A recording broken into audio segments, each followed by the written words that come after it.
오늘 함께 나눌 말씀은 누가복음 17장 1절에서 19절로 누가복음 44번째 말씀으로 신실한 감사라는 그러한 제목을 오늘 붙여보았습니다. 앞장인 16장 말씀은 예수님께서 바리새인들을 빗대어 말씀하셨는데 오늘 17장은 제자들을 향해서 말씀하시는 내용입니다. 예수님이 말씀하시는 주요 내용은 용서와 믿음과 또 종이 할 일로서 믿음의 사람들이 가져야 할 신앙의 덕목에 대한 말씀이라고 볼 수 있습니다. 또 그 이후에 오늘 우리가 말씀은 읽지 않았지만 나병 환자 10명이 예수님을 만남으로 치유되는 사건을 보게 됩니다.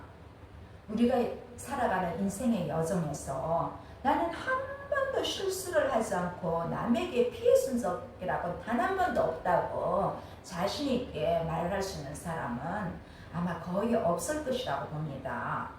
예수님을 따르는 제자들도 타인을 실족시키는 일이 일어나지 않을 수는 없습니다.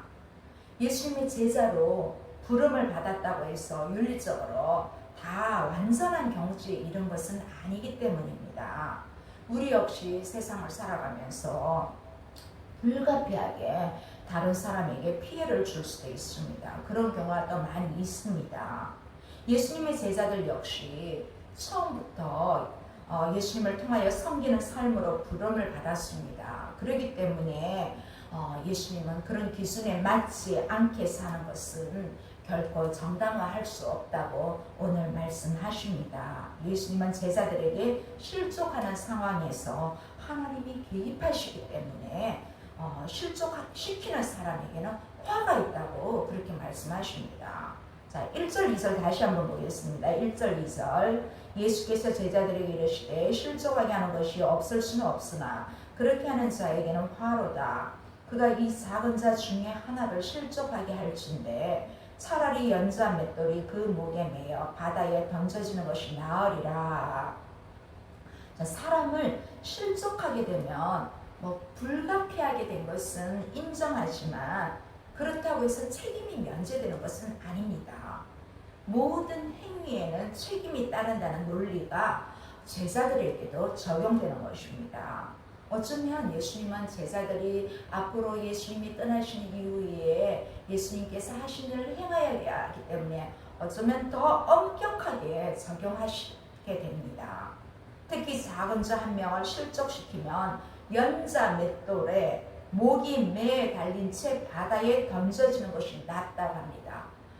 참으로 엄청난 센 말이죠. 여기 연자 맷돌은요, 그 밀을 갈기 위해 노새나 나귀로 돌리는 거대한 맷돌을 사용하는데 그 맷돌을 덮는 덮개돌을 말합니다. 덮개돌. 자, 여기서 작은이란 단어는 어린아이들뿐만 대상이 아니라 사회적인 개념으로 좀 약한 자 전체를 가리키고 있습니다. 사회적인 약자는 아무리 강한 부자 나라에도 있습니다. 어디든지 존재합니다. 제자 공동체 안에서도 약자는 있습니다. 그런데 작은 자를 실족시키는 일은 너무 흔히 일어납니다.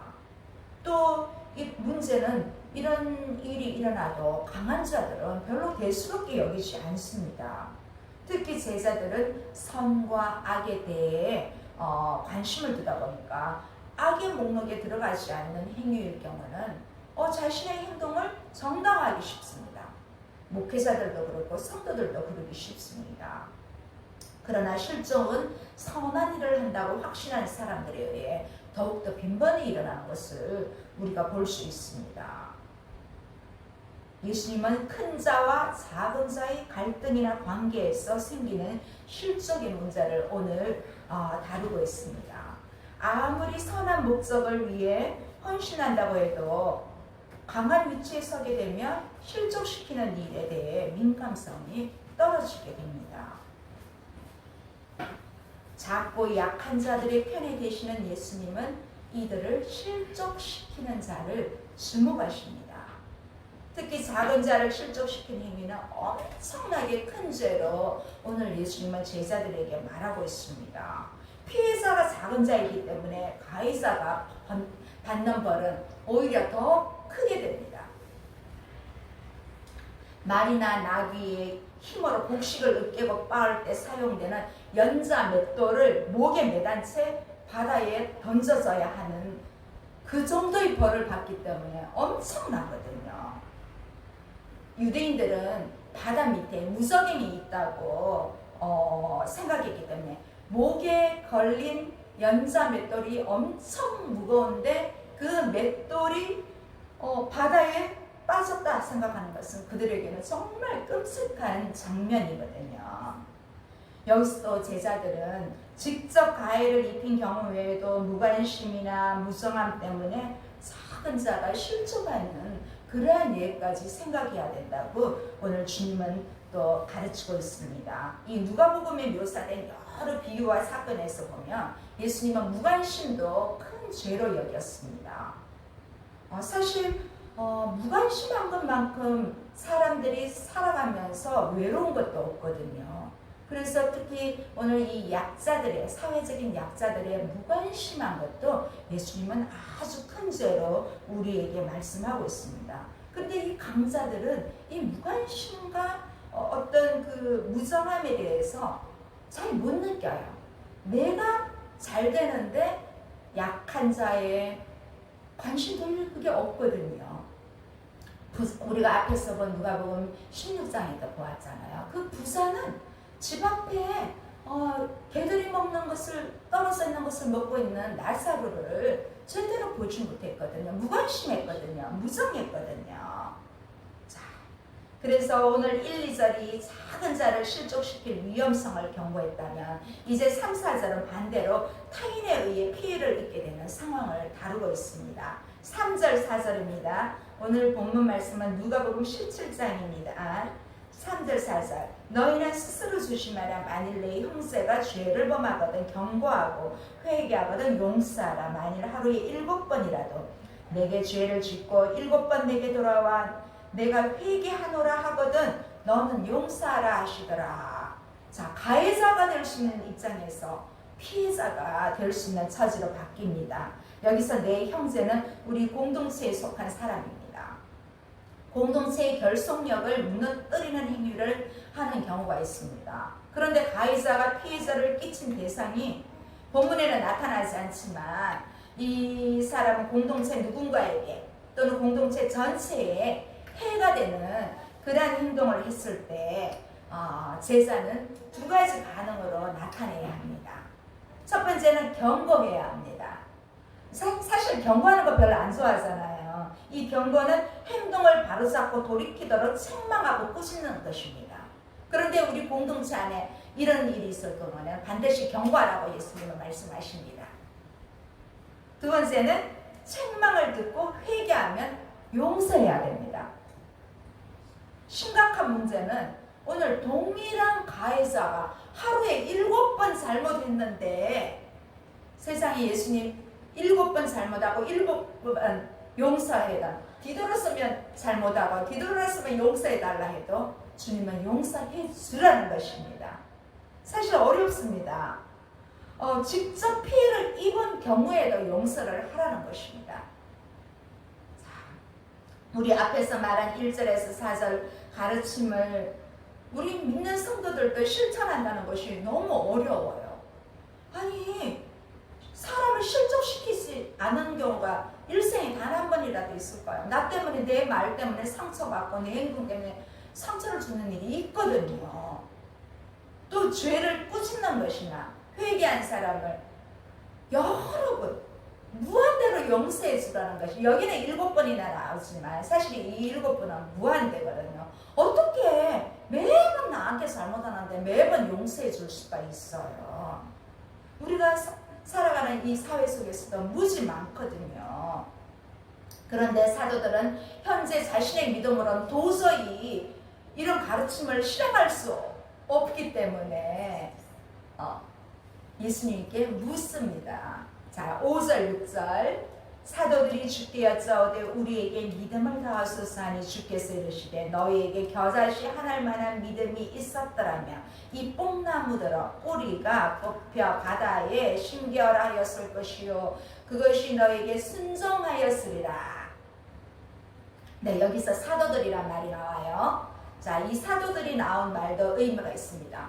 특별히 이 사도들, 오늘날의 목회자들, 또 더 넓게는 성도들이 이런 공동체를 섬기는 사람들에게는 더욱 이런 것이 필요하다는 것입니다.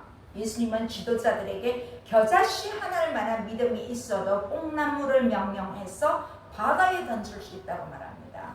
자, 겨자씨 여러분 저 봤습니다. 이스라엘 가서 진짜 이 점이나 먼지처럼 너무 작아서 씨가 있는지 없는지 분별도 잘 안 되고 호 불어도 어디로 날려갔는지도 잘 모릅니다. 반면에 뽕나무는 뿌리가 깊고 넓게 뻗어 있어서 뿌리를 뽑기는 어렵습니다. 자, 제자들의 믿음과 믿음의 능력을 겨자씨와 뽕나무를 뽑는 것으로 좀 과장되게 비유한 것인 줄 수도 있지만 그러나 논지는 분명합니다. 실족시키거나 용서하지 못하는 것은 우리의 믿음이 약해서 그런 것도 아닙니다. 또 그만한 하나님이 우리에게 믿음을 주시지 않았어도 아닙니다. 해결책은 행하는 여부에 달려 있다는 것입니다. 자, 예수님은 주인을 섬기는 종의 비유로 선한 행위를 한 후에도 제자가 겸손한 태도를 보여야 함을 강조하고 있습니다. 7절, 8절입니다. 너희 중 누구에게 밭을 가거나 양을 치거나 하는 종이 있어 밭에서 돌아오면 그대로와 앉아서 먹으라 말할 자가 있느냐. 도리어 그대로 내 먹을 것을 준비하고 띠를 띠고 내가 먹고 마시는 동안에 수종 들고 너는 그 후에 먹고 마시라 하지 않겠느냐. 오늘 이 비유에는 주인과 종이 등장합니다. 이 종은 여러 가지 바깥일과 집안일을 합니다. 비유에는 한 명의 종이 집 안팎의 대소사를 다 관리를 해요. 자, 종이 밭을 가거나 양을 관리하고 돌아온다고 해서 주인이 앉아서 같이 밥을 먹자고 하지 않습니다. 오히려 수고한 종은 집에 와서도 주인의 저녁을 준비해야 됩니다. 그리고 주인이 먹을 동안 국 갖고 와라, 반찬 좀 더 갖고 와라 이러면 계속 수정을 들어야 합니다. 또 그런 이유에 9장 10절 봅니다. 명한 대로 하였다고 종에게 감사하겠느냐. 이와 같이 너희도 명령받은 것을 다 행한 후에 이르기를 우리는 무익한 종이라 우리가 하여야 할 일을 한 것뿐이라 할지니라. 자, 종이 해야 할 당연한 의무이므로 주인은 종에게 감사합니다, 고마워 인사하지 않습니다. 이 모든 일을 섬기고 나서 종은 먹고 마실 것입니다.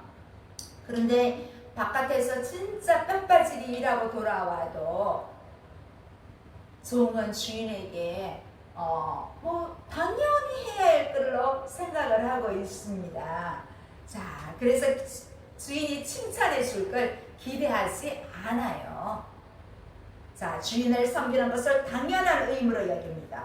무엇보다 다 수행한 후에도 우리는 무익한 종입니다. 저는 무익한 종입니다. 제가 할 일을 당연히 한 것뿐입니다. 이 종은 그렇게 말합니다.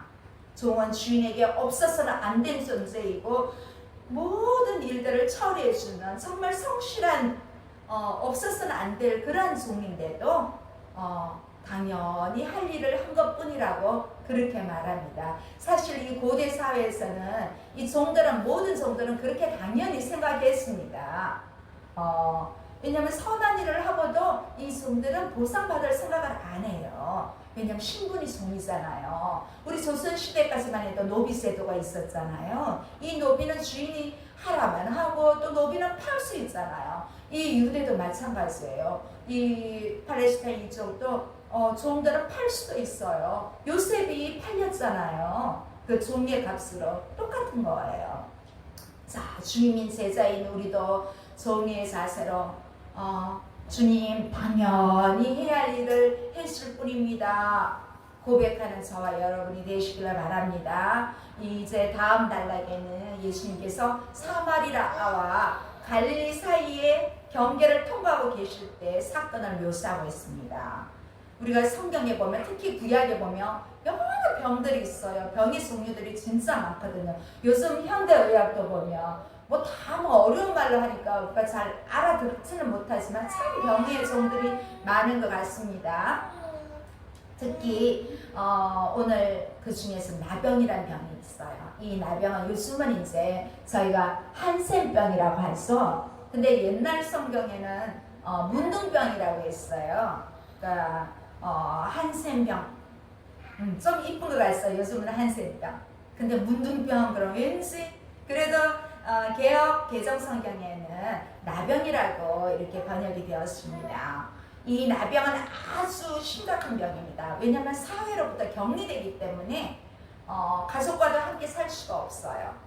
오늘 10명의 나병 환자가 깨끗함을 받은 이야기가 11절부터 19절에 나옵니다. 11절에서 13절 보겠습니다. 예수께서 예루살렘으로 가실 때 사마리아와 갈릴리 사이로 지나가시다가 한 마을에 들어가시니 나병 환자 10명이 예수를 만나 멀리 서서 소리를 높여 이르되 예수 선생님이여 우리를 불쌍히 여기소서 하거늘. 자, 누가는 오늘 예수님이 가셔야 할 곳이 예루살렘이라는 것을 다시 한번 오늘 우리 독자들이 알 수 있도록 상기시켜줍니다. 이제 갈릴리와 사마리아 사이는 당시 갈릴리의 유대인들이 갈릴리 지역을 밟지 않으려고 이용했던 우회로를 가리킵니다. 이 우회로는 두 지역을 구분하는 경계선입니다. 그래서 유대인들의 지역인 갈릴리도 아니고 또 유대인들과 대적 관계에 있는 사마리아 지역도 아닙니다. 이 경계선에 그 두말 어디에도 들어갈 수 없는 나병 환자들이 사람들의 눈을 피해서 다니던 길이었습니다. 그때 10명의 나병 환자가 예수님께 도움을 요청합니다. 여러분 잘 아시다시피 유대인의 그 율법에 의하면 나병에 걸릴 사람들은 다른 사람들과 함께 살 수 없습니다. 그래서 반드시 성 밖에 나가서 살아야만 합니다. 혹시라도 다른 사람들이 모르고 자기에게 가까이 오면 언제나 자기 손으로 가리키면서 부성하다 외쳐야 했습니다. 이 말씀은 레위기 13장에 잘 나와 있어요. 정말 자기 자신에게 가까이 오는 사람한테 나는 부정한 사람입니다 이러면서 손짓을 하면서 오지 말라고 할 때 정말 수치스럽지 않겠습니까? 가족과도 함께 살 수 없는데 누군가가 가까이 왔을 때도 그렇게 대처해야 되는 자신의 모습을 보면서 그들은 아마 살아가야 할 어떤 가치조차도 상실한 채 완전 절망밖에 없는 인생인 거죠. 그렇게 절망 속에 살아가던 그들이 예수님을 만나게 되었습니다.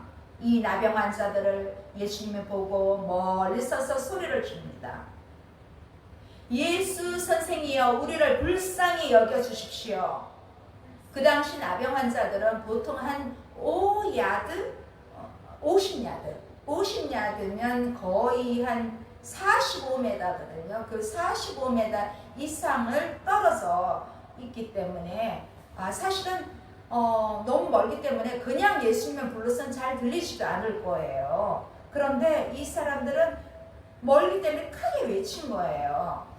그래서 어쩌면 이 나병 환자들은 이 예수님이라는 분이 우리 같은 나병 환자들도 고치고 맹인도 고치고 여러 사람들을 고치셨대 하면서 아마 소문을 들었을 거예요. 특히 예수님 사역 초기 우리가 누가복음을 지금까지 계속 보고 있는데 5장에도 보면 나병 환자를 고친 이야기가 있어요. 이 10명의 문둥병자는 아마 예수님의 소문을 듣고 막 소리 지르면서 자기네들끼리 얘기를 할 거예요. 나사렛 예수라는 분이 나병 환자를 고쳐주셨대. 그것도 말로만 한 게 아니라 그 사람 몸에 다 손도 댔대.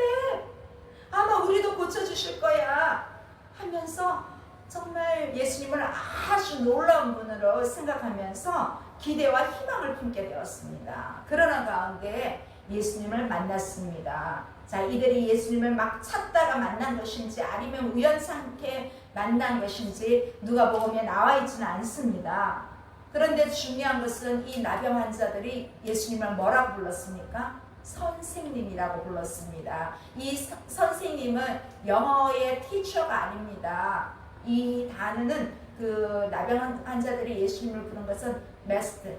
이 메스트는 그 헬라어 언어에 보면 최고 사령관, 최고 지휘관이라는 그런 뜻을 갖고 있습니다. 단순한 랍비로 보지 않았습니다. 최고의 사령관으로 봤다는 것입니다. 자, 나병 환자들은 예수님께서 어떤 질병이나 심지어 죽음에 대해서도 명령을 내릴 수 있는 최고 사령관이며 최고의 지휘관을 믿고 선생님 하고 그들은 먼 거리에 있지만 불렀던 것입니다. 자, 그러자 예수님은 그들의 요청에 어떻게 대답하십니까? 14절 보시고 이르시되 가서 제사장들에게 너희 몸을 보이라 하셨더니 그들이 가다가 깨끗함을 받은지라.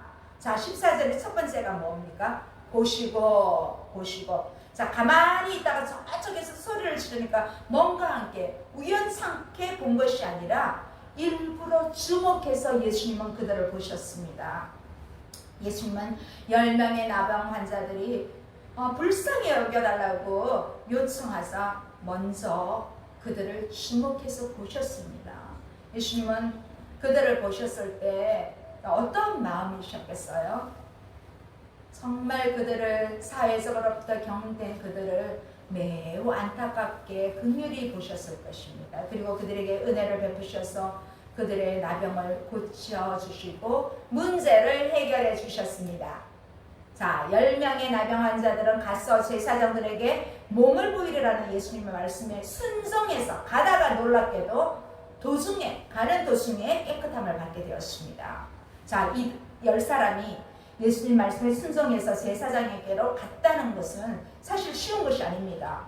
예수님께서 내가 너희를 고쳐주겠다 그렇게 말씀하신 것도 아니고 내가 원하노니 나으라 그렇게 말씀한 것도 아닙니다. 단지 가서 제사장들에게 가서 몸을 보여라 그렇게만 말했는데 이 10사람은 놀랍게도 순종했습니다.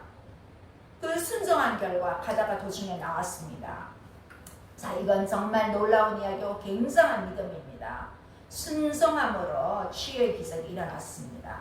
그러나 이 이야기의 초점은 그들이 치유받았다는 것이 아니라 예수님을 통해 하나님의 은혜를 체험한 그들이 치유가 일어난 다음에 어떻게 반응했느냐가 더 중요합니다. 15절 16절입니다. 그 중에 한 사람이 자기가 나은 것을 보고 큰 소리로 하나님께 영광을 돌리며 돌아와 예수의 발 아래에 엎드려 감사하니 그는 사마리아 사람이라. 자, 10명 중에 몇 명이 돌아왔습니까? 한 명만이 돌아왔습니다. 그 한 명도 유대인이 아니라 사마리아인입니다. 자, 그 당시 사마리아인들은 유대인으로부터 인간 취급도 받지 못했습니다. 다른 민족들과 피가 섞였을 뿐만 아니라 종교적으로도 섞여 있다고 생각했기 때문에 아주 천하게 어렸습니다. 그 나중에 그 바벨론 포로에서 돌아온 다음에도 사마리아 사람들을 끼워주지도 않았고 성전 제사도 못 드리게 금지시켰어요. 자, 그렇게 인간 취급도 못 받던 사마리아 사람이었는데 왜 그가 하나님께 돌아왔습니까?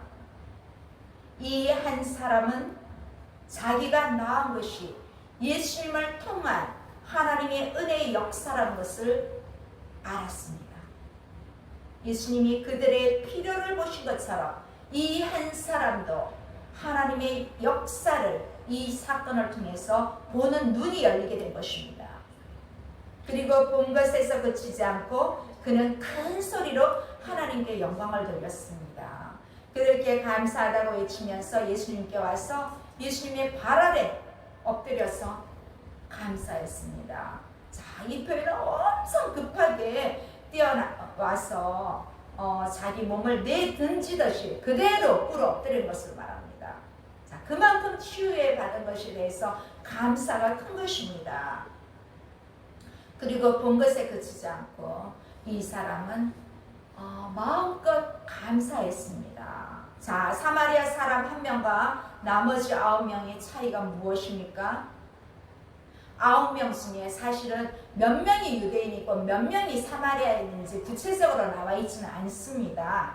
어쨌든 이 9명과 1명의 차이가 있습니다. 10명이 다 분명히 고침을 받았습니다. 그리고 제사장에게 몸을 보이러 간 것을 보면 10명 다 믿음이 있었습니다.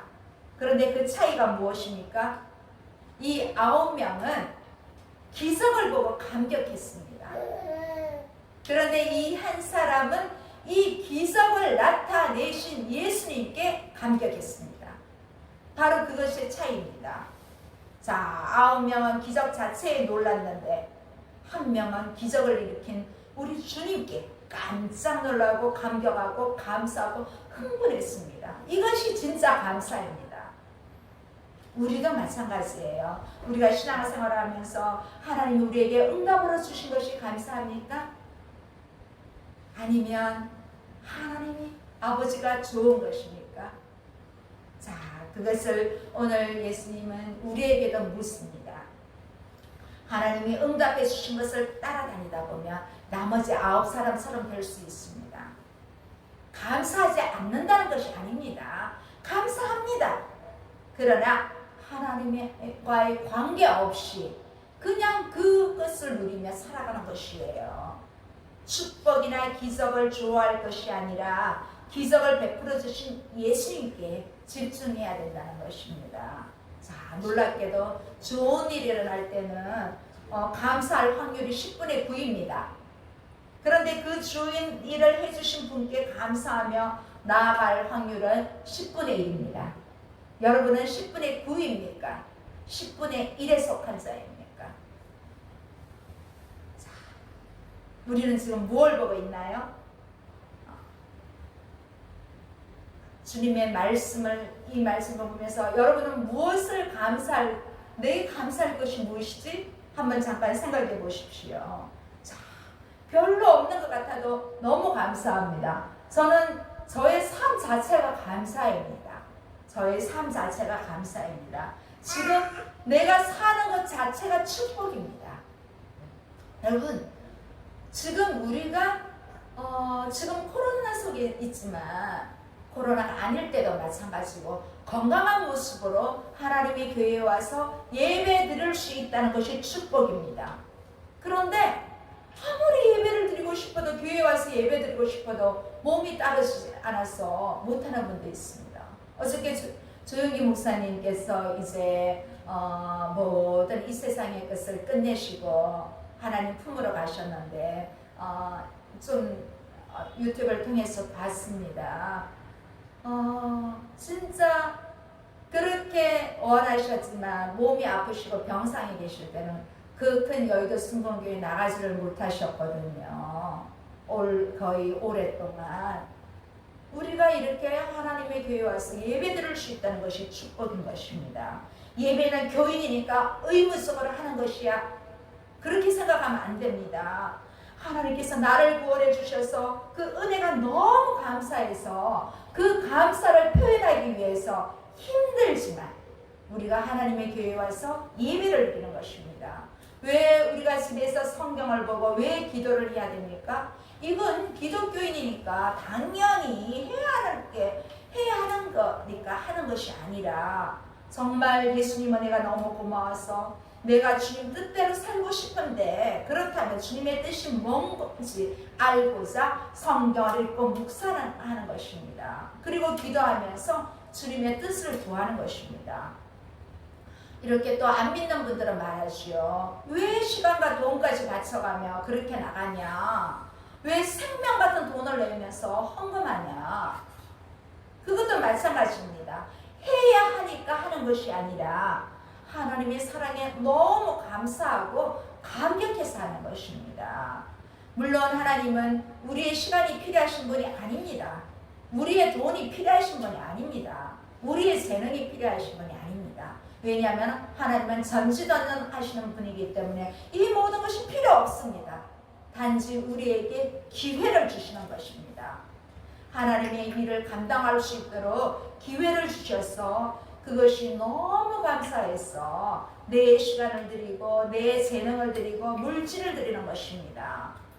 오늘 여기서 다 고침을 받았지만 다 온전한 마음으로 감사하지 않았습니다. 17절 18절 보겠습니다. 예수께서 대답하여 이르시되 10사람이 다 깨끗함을 받지 아니하였느냐? 그 9은 어디 있느냐? 이 이방인 외에는 하나님께 영광을 돌리러 돌아온 자가 없느냐 하시고, 자, 사마리아인이 돌아온 다음에 예수님은 오늘 17, 18절에서 세 개의 질문을 하십니다. 자, 첫 번째, 10사람이 다 깨끗함을 받지 아니하였느냐? 두 번째, 그 9은 어디 있느냐? 세 번째, 이 이방인 외에나 하나님께 영광을 돌리러 돌아온 자가 없느냐? 자, 아직 나은 것도 아닌데 예수님 말씀에 순종해서 제사장들에게 간 것도 사실은 믿음입니다. 그러나 예수님의 질문을 보면 진정한 믿음은 반드시 감사를 동반하게 되어 있다는 것을 알 수 있습니다. 여러분, 감사가 없는 것은 믿음이 아닙니다. 감사함을 표현할 줄 모르는 믿음은 정말 믿음이 아니에요. 자, 오늘 우리에게 예수님은 묻고 있습니다. 우리는 참된 믿음을 가지고 있느냐? 자, 많은 사람들이 어려움에 닥칠 때 하나님의 도우심을 구하면서 간절히 기도합니다. 자, 어려울 때 기도하는 것도 사실 은혜고 축복입니다. 많은 경우에 어려운 문제 있을 때 기도하면 해결됩니다. 그래서 하나님 앞에 감사드릴 때가 많이 있습니다. 그런데 그때부터가 문제입니다. 감사하는 경우가 있지만 조금 감사하다가 잊어버리는 것입니다. 하나님께 은혜를 베풀어 주셨다고, 잘 풀렸다고 깨닫지만 금방 잊어버리는 것이 우리의 문제라는 것입니다. 이 9명이 바로 우리의 모습입니다. 감사는 이 돌아온 한 사람처럼 억지로 하는 것이 아닙니다. 의무가 아닙니다. 감사는 나 자신을 위해서 정말 좋은 것입니다. 여러분, 불평하는 거다. 불평이 생길 때도 하나님 요 정도라서 감사합니다. 이렇게 바꾸면 여러분의 삶이 달라질 것입니다. 이 감사의 생각을 우리가 생활하면 좋겠습니다. 이 감사를 체험하게 되면 우리에게 소소한 기적들은 일어납니다. 꼭 죽은 사람이 살아나야 되고 문둥병이 나음받아야만 기적이 아닙니다. 작은 것 하나가 기적입니다. 어제도 집을 이제 내놔야 되겠다고 말을 해야 되는데 기간이 남아서 어떻게 하지 하고 기도를 하는 가운데 갑자기 집에 6시간 동안 건물 자체가 단수가 돼버린 거예요. 그래서 이 건물주는 여기 안 살기 때문에 몰라요. 그래서 전화를 했습니다. 200이라도 어떻게 하죠? 목사님이 전화해보세요. 그래서 전화를 제가 했습니다. 그러면서 자연스럽게 어르신 이런 이유가 있어서 저희가 집을 좀 먼저 나가야겠습니다. 그렇게 자연히 또 하나님께서 말할 기회를 주셨어요. 이거 어떻게 얘기할까 했는데 사건 것 하나가 이런 것들이 기적인 것입니다. 자, 예수님은 돌아온 사마리아 사람에게 말씀하십니다. 오늘 마지막 말씀입니다. 19절. 그에게 이르노니 일어나 가라, 내 믿음이 너를 구원하였느니라 하시니라. 자, 넓은 의미의 구원은 육체의 질병으로부터 고침받는 것도 구원입니다.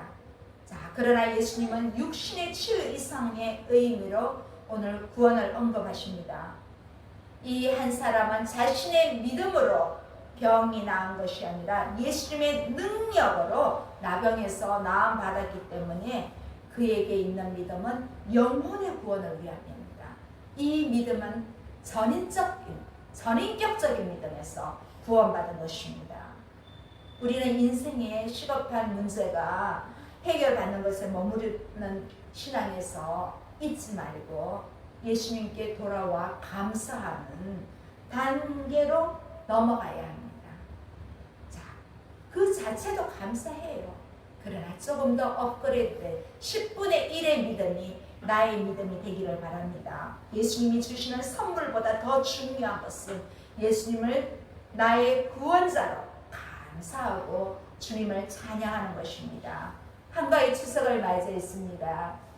자, 여러분들의 이제 또 고향으로 돌아가고 또 가족 친지들을 만날 텐데 이 감사가 올 한 해 이 돌아온 한 사람의 감사가 추석 한가위를 맞이하면서 우리 가운데 충만하게 역사하시기를 소원합니다. 기도하시겠습니다. 살아계신 하나님 아버지 감사합니다. 우리는 하나님을 믿는 성도로서 남의 마음을 아프게 했다면 용서를 빌 줄 알고 믿음으로 정의 자세에서 다른 사람을 섬길 수 있는 행함이 있는 삶으로 이 세상을 살아갈 수 있도록 주님 도와주시옵소서. 아버지 무엇보다도 우리에게 감사가 끊이지 않게 하시고 구원의 주님을 영원토록 찬양하며 살아갈 수 있는 우리가 될 수 있도록 언제나 주의 성령님께서 저희와 동행하시고 도와주시옵소서. 예수님 이름으로 기도드립니다. 아멘.